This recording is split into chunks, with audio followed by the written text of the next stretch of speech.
வணக்கம் ரிஷிகா.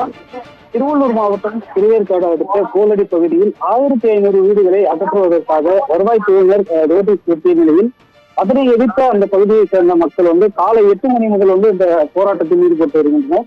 சுமார் 500க்கும் மேற்பட்டோர் சாலை மறியல் போராட்டத்தில் ஈடுபட்டு வந்த நிலையில் போலீசார் மற்றும் வருவாய்த்துறையினர் உள்ளிட்ட ஏராளமானோர் போராடிய மக்களிடம் பேச்சுவார்த்தையில் ஈடுபட்ட நிலையில் கலைந்து செல்ல மறுத்த அந்த மக்களை தற்போது பாதுகாப்பு பணியில் இருந்த 100க்கும் மேற்பட்ட போலீசார்கள் இந்த சாலை மறியல் போராட்டத்தில் ஈடுபட்டு வந்த இந்த மக்களை வலுக்கட்டாயமாக கைது செய்து அங்கிருந்து அப்புறப்படுத்தும் அந்த காட்சியை தற்போது நாம் பார்த்துக் கொண்டு வருகிறோம். இதனால் அப்பகுதியில் பெரும் பரபரப்பான ஒரு சூழலை உருவாகியுள்ளது.